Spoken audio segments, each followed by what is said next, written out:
ಓಂ ಸದ್ಗುರುನಾಥ ಶರಣಂ ಜಯ ಜಯ. ಓಂ ಸಚ್ಚಿದಾನಂದ ಶರಣಂ ಜಯ ಜಯ. ಎಲ್ಲರಿಗೂ ನನ್ನ ನಮಸ್ಕಾರಗಳು. ಜ್ಞಾನೇಶ್ವರಿ ಗೀತಾಮೃತ. ಈಗ ಯುಗ ಯುಗದಲ್ಲಿಯೂ ನಾನು ಧರ್ಮದ ರಕ್ಷಣೆಗಾಗಿ ಅವತರಿಸಿ ಬರ್ತಾ ಇರ್ತೀನಿ. ಜನರಲ್ಲಿ ಧರ್ಮವನ್ನು ಜಾಗೃತಿಯನ್ನು ಉಂಟು ಮಾಡುವುದು ನನ್ನ ಕರ್ತವ್ಯವಾಗಿರ್ತದೆ ಅಂತ ಇಲ್ಲಿ ಕೃಷ್ಣ ಹೇಳ್ತಾ ಇದ್ದ. ಮುಂದುವರೆದು ಹೇಳ್ತಾನೆ, ಹಿಂದಿನ ಮತ್ತು ಈಗಿನ ಮತ್ತು ಮುಂದಿನ ಸ್ಥಿತಿಗತಿಗಳಿಗೆ ಶೋಕಿಸದೆ ಮನಸ್ಸಿನ ಸರ್ವ ವಾಸನೆಗಳನ್ನು ಕೊಂದು ಬಿಟ್ಟಿರುವ ಮಹಾತ್ಮರು ಎಂದೆಂದಿಗೂ ಕಾಮಕ್ರೋಧಗಳಿಗೆ ಅವಕಾಶವನ್ನು ಕೊಡರು. ಏನು ಹೇಳ್ತಾ ಇದ್ದಾನೆ ಇಲ್ಲಿ? ಹಿಂದೆ ನಡೆದಿರೋದು, ಹೀಗೆ ಮತ್ತು ಮುಂದಿನ ಸ್ಥಿತಿಗಳಿಗೆ ಶೋಕಿಸದೆ, ಭೂತ ಭವಿಷ್ಯತ್ ವರ್ತಮಾನಗಳಲ್ಲಿ ಏನೇನಾಗುತ್ತೋ ಏನೇನಾಗೋದು ಅವೆಲ್ಲ ಒಳ್ಳೆಯದು ಕೆಟ್ಟದು ಯಾವುದನ್ನು ಶೋಕಿಸದೆ ಮನಸ್ಸಿನ ಸರ್ವ ವಾಸನೆಗಳನ್ನು ಕೊಂದು ಬಿಟ್ಟಿರುವವರು. ಸರ್ವ ವಾಸನೆಗಳನ್ನು ಕೊಂದುಬಿಟ್ರೆ ಜೀವನದಲ್ಲಿ ಸ್ವಾರಸ್ಯ ಏನಿದೆ ಅಂತ ಹಲವಾರು ಜನರ ಪ್ರಶ್ನೆ. ಇಲ್ಲಿ ಇಂದ್ರಿಯಗಳ ಮೂಲಕ ಅನುಭವಿಸುವ ಸುಖವೇ ನಿಜವಾದ ಸುಖ ಅಂತ ತಿಳ್ಕೊಂಡು ಆ ಕಿಂಚಿತ್ತು ಸುಖಕ್ಕಾಗಿ ದೀರ್ಘವಾದ ಕಷ್ಟ ಪರಂಪರೆಯನ್ನು ಅನುಭವಿಸ್ತಾ ನಾವೇನು ಮಾಡ್ತೀವಿ, ಇಂದ್ರಿಯ ಸುಖವೇ ಒರಿಜಿನಲ್ ಸುಖ ಅಂತ ತಿಳ್ಕೊಂಡಿರೋದ್ರಿಂದ ನಮ್ಗೆ ಈ ಥರ ಅನ್ನಿಸ್ತದೆ. ಆದರೆ ಇಂದ್ರಿಯ ಸುಖದಲ್ಲಿ ಬರ್ತಕ್ಕಂಥ ಸುಖ ನಿಜವಾದ ಸುಖವಲ್ಲ, ಅದು ಶಾಶ್ವತ ಸುಖದ ಕಿಂಚಿತ್ತು ಒಂದು ಸಣ್ಣ ಪರಿಚಯ, ಕಿರು ಪರಿಚಯ ಅಷ್ಟೇ ಅಂತ ತಿಳ್ಕೊಂಡಿದ್ದೆ. ಆದರೆ ನಾವೇನು ಮಾಡ್ತೀವಿ, ಇಂದ್ರಿಯಗಳ ಮೂಲಕ ಆ ವಿಷಯ ವಸ್ತುಗಳಲ್ಲಿ ಪ್ರಾಪಂಚಿಕ ಸುಖ ಭೋಗಗಳಲ್ಲಿ ಮುಳುಗುವುದನ್ನು ಬಿಟ್ಟು ಆ ವಾಸನೆಗಳನ್ನ, ಅಂದರೆ ಆ ಇಂದ್ರಿಯ ಸುಖ ಭೋಗಗಳ ವಾಂಛೆಯನ್ನು ತಡೆದಿದ್ದೇ ಆದರೆ ಕೊಂದು ಬಿಟ್ಟಿರೋ ಮಹಾತ್ಮರು ಎಂದೆಂದಿಗೂ ಕ್ರೋಧಗಳಿಗೆ ಅವಕಾಶವನ್ನು ಕೊಡೋರು. ಯಾಕಂದರೆ ಅವರಲ್ಲಿ ಆ ಬಯಕೆಗಳು ಇರೋದಿಲ್ಲ. ಶಾಶ್ವತ ಸುಖದೆಡೆಗೆ ಅವರ ಗುರಿ ಇರ್ತದಲ್ಲ, ಅದರಿಂದಾಗಿ ಅವರು ಕಾಮಕ್ರೋಧಾದಿಗಳಿಗೆ ಅವರು ಅವಕಾಶವನ್ನು ಕೊಡೋದಿಲ್ಲ. ಅದು ತಾನಾಗೇ ನಿಂತು ಹೋಗುತ್ತೆ. ಕಾಮಕ್ರೋಧಾದಿಗಳು ತಾನಾಗೇ ನಿಂತು ಹೋಗುತ್ತೆ ಯಾವಾಗ ಶಾಶ್ವತ ಸುಖದೆಡೆಗೆ ನಾವು ಮನಸ್ಸನ್ನು ಮಾಡಿದಾಗ. ಶಾಶ್ವತ ಸುಖದೆಡೆಗೆ ಮನಸ್ಸು ಮಾಡ್ಬೇಕಾದ್ರೆ ಏನು ಮಾಡಬೇಕು? ಇಂದ್ರಿಯಗಳ ಮೂಲಕ ಅನುಭವಿಸುವ ವಿಷಯ ವಸ್ತುಗಳಲ್ಲಿ ಸುಖ ಇಂತಿಷ್ಟು ಕಿಂಚಿತ್ತು ಮಾತ್ರ ಇದೆ ಅನ್ನೋ ಅರಿವು ನಮಗೆ ಚೆನ್ನಾಗಿ ಬರಬೇಕು. ಹಂಗೆ ಬರಬೇಕಾದ್ರೆ ನಾವೇನು ಮಾಡಬೇಕು? ಹೆಚ್ಚೆಚ್ಚು ಸಾಧನೆ ಮುಖಾಂತರ ವಿಚಾರವನ್ನು ಮಾಡ್ತಾ ಅದನ್ನು ಸರಿಯಾಗಿ ಅರ್ಥ ಮಾಡ್ಕೋಬೇಕು, ತಿಳ್ಕೋಬೇಕು. ಇದಕ್ಕೆ ನಮಗೆ ಸ್ವಲ್ಪ ಪರಿಶ್ರಮ ಆಗುತ್ತೆ, ಆದರೂ ಕೂಡ ನಾವು ಅದನ್ನು ನೋಡಬೇಕು. ಅವರು ವಿಷಯ ಸುಖಕ್ಕೆ ಮನಸ್ಸನ್ನು ಕೊಡದೆ ನನ್ನ ನಿಜ ಸ್ವರೂಪವನ್ನು ಅರಿತು ತಮ್ಮ ಜೀವಿತದವರೆಗೂ ನನ್ನನ್ನೇ ಸೇವಿಸುತ್ತಾ ಈ ಜಗತ್ತಿನಲ್ಲಿ ಧನ್ಯರಾಗಿರುವರು. ಇಲ್ಲಿ ಕೃಷ್ಣನ ನಾಮವನ್ನು ಜಪಿಸುತ್ತಾ ಕೃಷ್ಣನನ್ನೇ ಧ್ಯಾನಿಸಬೇಕು, ಕೃಷ್ಣನನ್ನೇ ಪೂಜಿಸಬೇಕು ಅಂತ ಅಲ್ಲ. ಕೃಷ್ಣ ಅನ್ನುವುದು ಈ ಮಾತನ್ನು ಹೇಳ್ತಾ ಇರೋದ್ರಲ್ಲಿ ಕೃಷ್ಣನ ಒಂದು ಹೆಸರು ಅಷ್ಟೇ. ಆದರೆ ಜಗದ್ವ್ಯಾಪಿಯಾದ ಪರಮಾತ್ಮನಿಗೆ ಆಯಾ ಪ್ರಾಂತ್ಯದಲ್ಲಿ ಒಂದೊಂದು ಹೆಸರು ಕಟ್ಕೊಂಡಿರ್ತಾರೆ. ಅದಕ್ಕೆ ರಾಮಕೃಷ್ಣ ಪರಮಹಂಸರು ಅಂತಿದ್ರು, ಎಲ್ಲವೂ ಪರಮಾತ್ಮನೇ, ಆದರೆ ಒಂದೊಂದು ಹೆಸರು ಕಟ್ಕೊಂಡಿದ್ದಾರೆ. ಅದಕ್ಕೆ ಎಲ್ಲ ಜಾತಿ ಧರ್ಮಗಳು ಎಲ್ಲ ಏನೇನು ಹೆಸರುಗಳು ಕಟ್ಕೊಂಡಿದ್ದಾರೆ ಅವು ಅಷ್ಟು ನಿಜ, ಎಲ್ಲವೂ ಪರಮಾತ್ಮನ ಹೆಸರುಗಳೇ. ಆದರೆ ಇರೋನು ಮಾತ್ರ ಒಬ್ಬನೇ. ಅದಕ್ಕೊಂದು ಕಥೆಯನ್ನು ಕೂಡ ಹೇಳ್ತಾ ಇದ್ರು ರಾಮಕೃಷ್ಣ ಪರಮಹಂಸರು. ಅನುಭವಿ ಜ್ಞಾನಿಗಳವರು. ಒಂದು ಊರಿನಾಚೆ ಒಂದು ದೊಡ್ಡ ಮರವಿತ್ತು, ಅರಳಿ ಮರ. ಆ ಮರದಲ್ಲಿ ಆ ಊರಿನಲ್ಲಿ ತಿರುಗಾಡೋರು ಅಕಸ್ಮಾತಾಗಿ ಮೇಲೆ ಒಬ್ಬನು ಅಂದ್ಕೊಂಡು ನೋಡಿದ್ರೆ ಒಂದು ಹಸಿರು ಬಣ್ಣದ ಒಂದು ಪ್ರಾಣಿ ಇತ್ತಂತೆ. ಇದೇನು ವಿಚಿತ್ರವಾಗಿದೆಯಲ್ಲ ಇದು ಅಂತ ಅಂದ್ಕೊಂಡು ಅವನು ಅಲ್ಲಿಂದ ಬಂದು ಊರಿನಲ್ಲಿ ಒಂದಷ್ಟು ಜನಕ್ಕೆ ಹೇಳಿದ್ನಂತೆ. ಮತ್ತು ಅದನ್ನು ಕೇಳ್ಕೊಂಡಂತೆ, ಇಲ್ಲ ಹಸಿರು ಬಣ್ಣದ್ದಿಲ್ಲ, ನಾನು ನೋಡಿದೆ ಕೆಂಪು ಬಣ್ಣದಿತ್ತು ಅಲ್ಲಿ ಅಂತ. ಇಲ್ಲ ನೀಲಿ ಬಣ್ಣದ್ದಿತ್ತು ಮತ್ತೊಬ್ಬ ಅಂದಂತೆ. ಇವ್ರುಗಳಲ್ಲೇ ವಾಗ್ವಾದಗಳು ಶುರುವಾಗ್ಬಿಡ್ತಂತೆ. ನಾನು ನೋಡಿದ ನಿಜ ಅಂತ. ಆದರೆ ವಾಸ್ತವವಾಗಿ ಯಾರ್ಯಾರು ಹೇಳ್ತಾ ಇದ್ರೆ ಅವ್ರು ಅಷ್ಟು ಜನ ನೋಡಿದ ನಿಜವೇ, ಅಷ್ಟು ಜನನೂ ನಿಜ. ಅವನು ಕೆಂಪದು ನೋಡಿದ್ನ ಕೆಂಪುದು ನಿಜ, ಇವನು ನೀಲಿ ಬಣ್ಣದ ನೋಡಿದ್ನ ನೀಲಿದು ನಿಜ, ಹಸಿರು ಬಣ್ಣದ ನೋಡಿದ್ನ ಹಸಿರು ನಿಜ. ಒಬ್ಬೊಬ್ಬನಿಗೆ ಒಂದೊಂದು ರೀತಿಯಲ್ಲಿ ಆ ಪ್ರಾಣಿಯನ್ನು ಅವ್ನು ನೋಡಿರ್ತಾರೆ ಅವರು. ಸರಿ, ಎಲ್ಲ ಸೇರಿ ಒಟ್ಟಾಗಿ ಆ ಮರದ ಹತ್ರ ಹೋಗ್ತಾರೆ. ಅಲ್ಲಿ ಮರದ ಕೆಳಗೆ ಒಬ್ಬರು ಯಾವಾಗಲೂ ವಾಸ ಮಾಡ್ತಿರ್ತಕ್ಕಂಥ ಒಬ್ಬನು ಇರ್ತಾನೆ. ಅವನನ್ನು ಕೇಳ್ತಾರೆ, ನೋಡಪ್ಪ ಈ ಮರದ ಮೇಲೆ ಇಂಥ ಪ್ರಾಣಿ ನಾನು ನೋಡಿದ ನಿಜವಾ ಅಂತ. ಅದಕ್ಕೆ ಆ ವ್ಯಕ್ತಿ ಹೇಳ್ತಾನೆ, ನೀವು ಅಷ್ಟು ಜನ ಹೇಳಿದ್ದು ನಿಜ. ಯಾಕಂದರೆ ಆ ಪ್ರಾಣಿ ಗೋಸುಬ್ಬೆ ಅಂತ ಅದರ ಹೆಸರು. ಅದೇನು ಮಾಡ್ತದೆ ಅಂದರೆ ಇಂತಿಂಥ ಬಣ್ಣಗಳಲ್ಲಿ ಅದು ಕಾಣಿಸ್ಕೊಳ್ತಾ ಇರ್ತದೆ. ಅಂದರೆ ಅಷ್ಟು ಬಣ್ಣಗಳು ನೀವೇನು ನೋಡಿದ್ರೋ ಅಷ್ಟು ಬಣ್ಣಗಳು ನಿಜ, ಆದರೆ ಇರ್ತಕ್ಕಂಥದ್ದು ಅದೊಂದೇ ಪ್ರಾಣಿ ಅಂತ.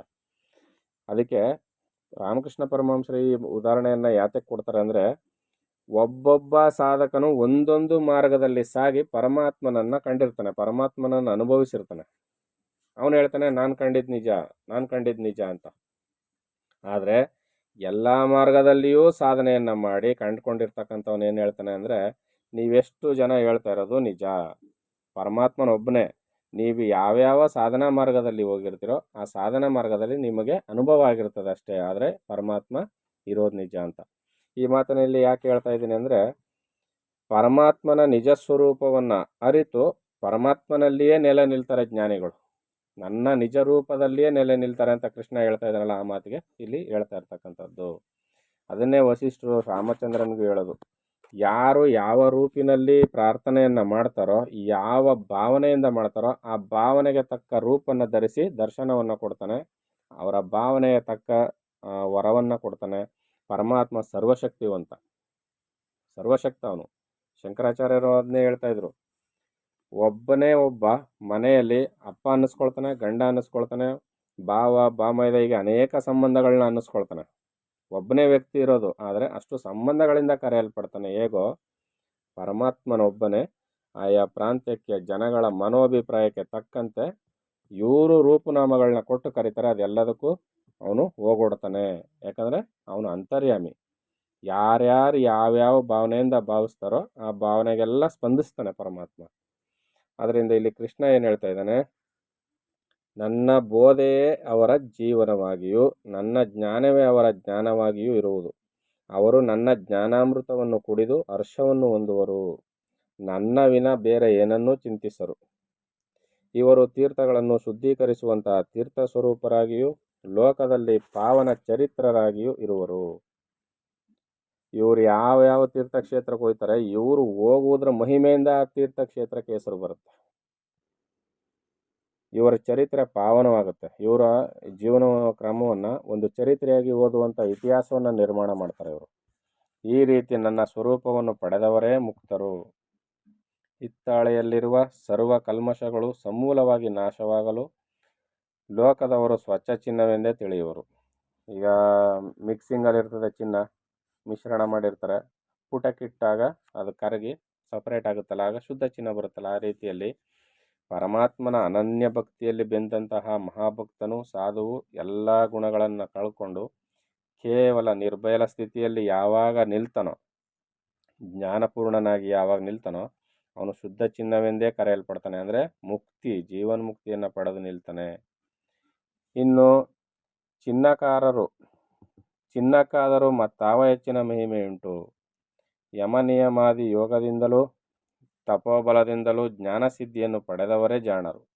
ನಿಜವಾದ ಜಾಣರು ಏನೋ ಒಂದು ವಸ್ತುವನ್ನು ಕಂಡುಹಿಡಿದವರಲ್ಲ, ಯಾಕಂದರೆ ಅದು ಭೂಮಿಯಲ್ಲಿ ಇರ್ತದೆ, ಆದರೂ ಬಳಸುವಾಗ ಇದ್ರ ಉಪಯೋಗ ಇದಕ್ಕೆ ಬರುತ್ತೆ ಅಂತ ಕಂಡುಹಿಡಿತಾನೆ. ಅದು ಒಂಥರ ಜ್ಞಾನವೇ, ಸರಿ ಅಷ್ಟೇ. ಆದರೆ ನಿಜವಾದ ಜಾಣರು ಯಾರು?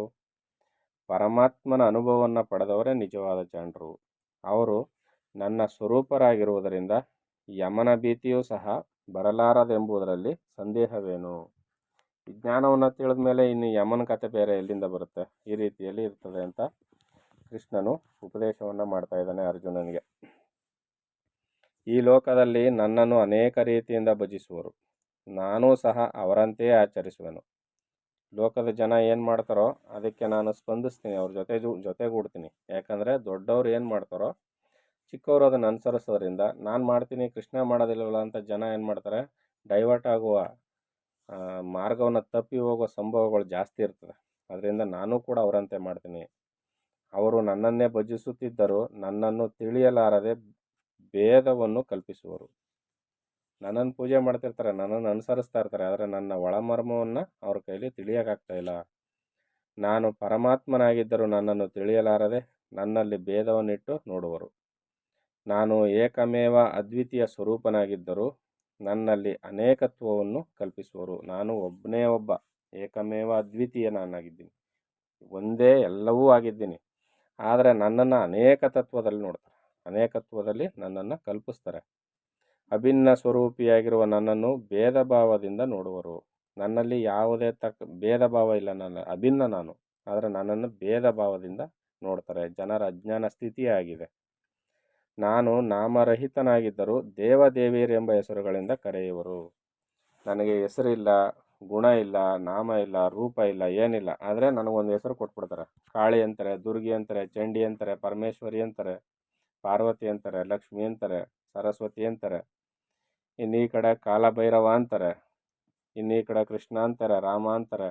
ಹಲವಾರು ರೂಪಗಳಿಂದ ನನ್ನನ್ನು ಕರೀತಾರೆ ಹೊರತು ನನಗೆ ಯಾವ ಹೆಸರು, ರೂಪ, ನಾಮ ಏನೂ ಇಲ್ಲ ಅಂತ ಹೇಳ್ತಾನೆ. ಈ ರೀತಿ ಭಿನ್ನ ಭಿನ್ನವಾಗಿ ಭಜಿಸುವ ಈ ಮಾನವರು ನನ್ನನ್ನರಿಯದೆ ಅನೇಕ ಹೆಸರುಗಳನ್ನು ಕೊಟ್ಟಿರುವರು. ರೂಪವನ್ನು ಕಲ್ಪಿಸಿ ಪ್ರೇಮ ರೂಪದಿಂದ ಪೂಜಿಸುವರು. ಅವರ ಭಾವನೆಯಂತೆ ಸರ್ವವು ಗೋಚರಿಸುವುದು. ಹೇಳಿಲ್ವಾ? ಯಾರ್ಯಾರು ಯಾವ ಭಾವನೆಯಿಂದ ಪೂಜಿಸುವರೋ, ಪ್ರೇಮಿಸುವರೋ ಅವರ ಭಾವನೆಯಂತೆ ಸರ್ವವು ಗೋಚರಿಸುವುದು. ಈಗ ಮುದ್ದು ಕೃಷ್ಣ ಎಳೆ ಬಾಲಕೃಷ್ಣನನ್ನು ಪೂಜಿಸ್ತಾ ಇದ್ರೆ ಎಳೆ ಬಾಲನ ಕೃಷ್ಣದಲ್ಲೇ ದರ್ಶನ. ರಾಮನ ಅವತಾರದಲ್ಲಿ ಪೂಜಿಸಿದ್ರೆ ರಾಮನ ಅವತಾರದಲ್ಲೇ ದರ್ಶನ. ಯಾರ್ಯಾರು ಹೆಂಗೆ ಭಾವಿಸ್ತಾರೆ ಹಂಗಂಗೆ. ಯದ್ಭಾವಂ ತದ್ಭವತಿ ಬರ್ತಾ ಇರೋದೆ. ಅದರಿಂದ ಪರಮಾತ್ಮ ಏನು ಹೇಳ್ತಾನೆ, ನನಗೆ ರೂಪನಾಮಗಳನ್ನು ಕೊಟ್ಟು ಆ ರೂಪದಲ್ಲಿ ಭಜಿಸಿದ್ರು ನಾನು ಅವರಿಗೆ ದರ್ಶನವನ್ನು ಕೊಡ್ತೀನಿ, ಅದು ಅವ್ರಿಗೆ ಗೋಚರಿಸ್ತದೆ ಅಂತ ಇಲ್ಲಿ ಹೇಳ್ತಾ ಇದ್ದಾನೆ. ಇನ್ನು ಮುಂದಿನ ಆಡಿಯೋದಲ್ಲಿ ಮುಂದಿನ ವಿಚಾರವನ್ನು ತಿಳಿಸ್ಕೊಡ್ತೀನಿ. ಎಲ್ಲರಿಗೂ ಒಳ್ಳೆಯದಾಗಲಿ. ಓಂ ಸದ್ಗುರುನಾಥ ಶರಣಂ ಜಯ ಜಯ. ಓಂ ಸಚ್ಚಿದಾನಂದ ಶರಣಂ ಜಯ ಜಯ. ಹರಿ ಓಂ ತತ್ಸತ್. ಹರಿ ಓಂ ತತ್ಸತ್. ಹರಿ ಓಂ ತತ್ಸತ್.